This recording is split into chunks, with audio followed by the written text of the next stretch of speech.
بسم اللہ الرحمن الرحیم۔ السلام علیکم خواتین و حضرات۔ دو معاملات پہ گزارش کرنا چاہتا ہوں آج۔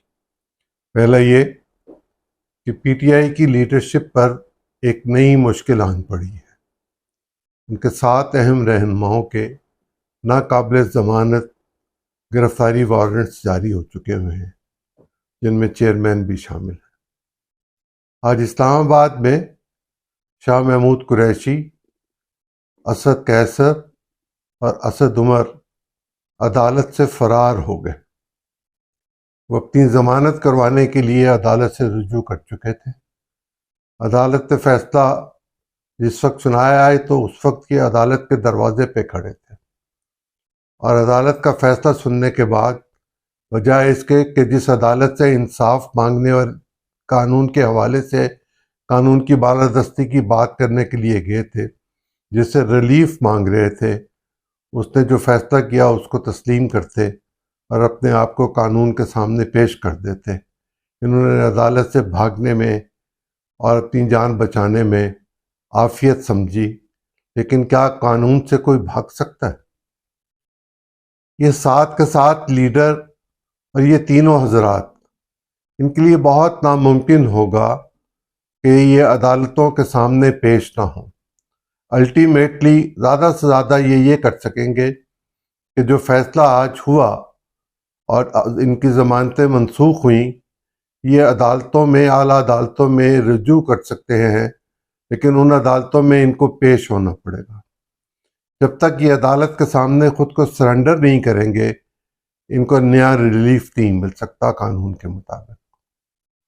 لیکن سیاسی جماعت کا یہ رویہ کہ اگر اس کو ضمانت نہ ملے یا اس کے حق میں فیصلہ نہ ہو تو اس کے لوگ بھاگ جائیں، گرفتاری سے ڈریں، پکڑے جائیں تو ان کو گھسیٹنا پڑے، جیلوں میں چلے جائیں تو روتے ہوئے سامنے آئیں، پولیس نظر آئے تو بھاگنا شروع کر دیں، یہ رویہ سیاستدانوں کا نہیں ہوتا۔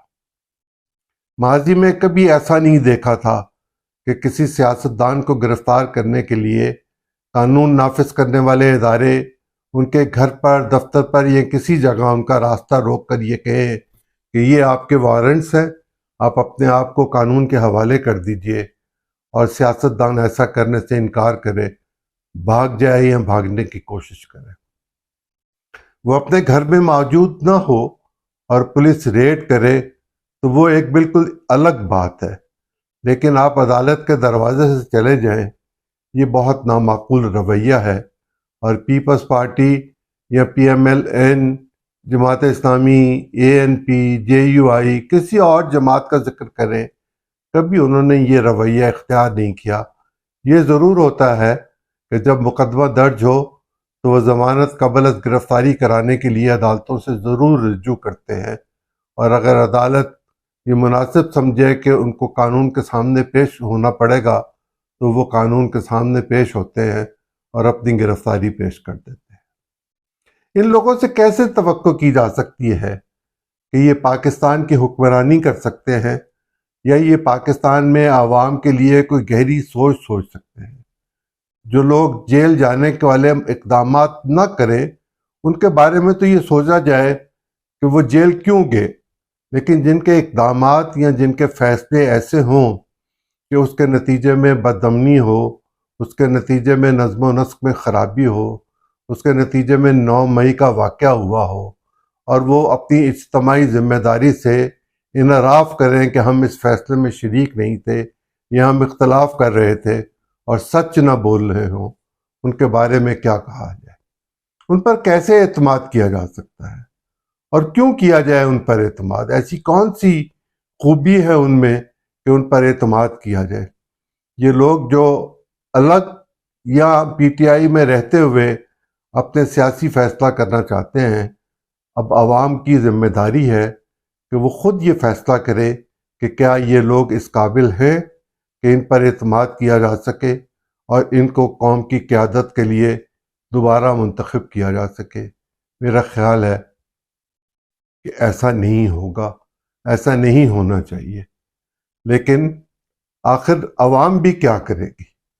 ایک طرف مہنگائی کا طوفان ہے، دوسری طرف IMF ہاں نہیں کر رہی، ہاتھ نہیں پکڑا رہی، معاشی مشکلات بڑھتی چلی جا رہی ہیں، اور پولیٹیکل پارٹیز یا صوبائی اور وفاقی حکومتیں ایک دوسرے کے ساتھ تقاضا کر رہی ہیں، اور تقاضا پبلکلی کیا جا رہا ہے، اور اس تقاضے کے نتیجے میں یوں محسوس ہوتا ہے کہ جیسے حکومت گرانے کی تیاری ہے، یا بلیک میل کیا جا رہا ہے، یا ڈرایا جا رہا ہے، یا اپنے اہداف کو حاصل کرنے کے لیے یہ طریقہ کار اختیار کیا جا رہا ہے۔ من حیث الحکومت یہ تو ان کی اجتماعی ذمہ داری ہے کہ پاکستان کے جو بھی معاشی حالات آج ہیں، اور جس وقت یہ برسر اقتدار آئے تھے اس وقت جو حالات تھے، یہ اس سے آگاہ تھے، اور اگر نہیں آگاہ تھے تو اب تک تو یقیناً ہو چکے ہوں گے۔ ایسے میں اگر پاکستان کے باقی ذمہ داروں کو بھی اس میں شامل کیا جائے اور یہ فیصلہ کرنے کی کوشش کی جائے کہ ہم اپنی مالی مشکلات پر قابو کیسے پائیں گے، تو کچھ کام تو بہت آسان ہے۔ جیسے کہا جاتا ہے کہ بجلی بچائی جائے، جیسے کہا جاتا ہے کہ ٹیکس کی بیس کو براڈ کیا جائے، اس کو بڑھایا جائے، اور اس کو بڑھانے کے نتیجے میں وہ لوگ جن کو کسی بھی طرح کوئی بھی رعایت ملتی ہے، وہ عوام کے غریب ترین عوام کے ٹیکسوں سے ان کو رعایت ملتی ہے۔ وہ ریاست ان کو رعایت دیتی ہے تو وہ عوام کے پیسوں سے جو ٹیکس حاصل ہوتا ہے اس سے رعایت دیتی ہے۔ غریب آدمی رعایت کا مستحق نہیں ہے، رعایت کا مستحق ہے، امیر آدمی مستحق نہیں ہے۔ اور اگر امیر آدمی کو ہی مستحق سمجھا جائے تو پھر غریبوں کو اپنا فیصلہ کرنے میں بہت آسانی ہو جائے گی، اور وہ فیصلہ پھر حکمرانوں کے حق میں نہیں ہوگا۔ تو پاکستان میں کیا ہوگا؟ کیا آسمان سے کوئی لوگ اتریں گے؟ یہ تو نہیں ہو سکتا۔ کیا زمین میں سے نکل آئیں گے؟ یہ بھی نہیں ہوا، مردے تو نہیں دوبارہ آیا کرتے۔ تو پھر کیا کیا جائے گا؟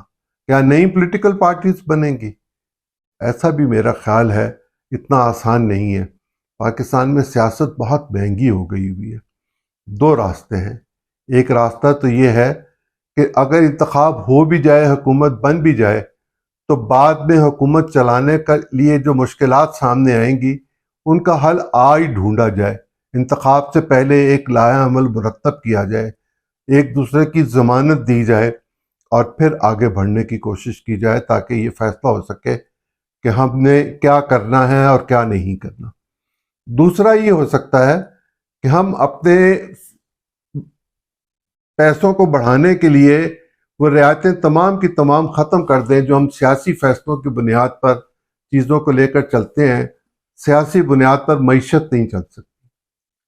معیشت سیاسی بنیاد پر چلانے کا مطلب یہ ہے کہ ہم اپنی مرضی کے ساتھ اپنے من پسند لوگوں کو رعایت دینا چاہتے ہیں۔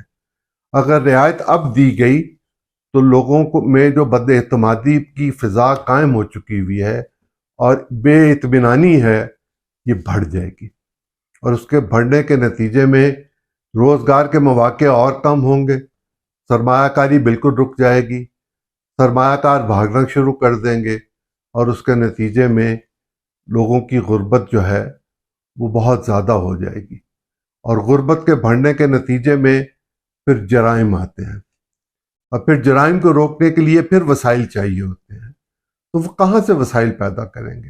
وسائل تو پاکستان کے اندر سے پیدا کرنے ہیں۔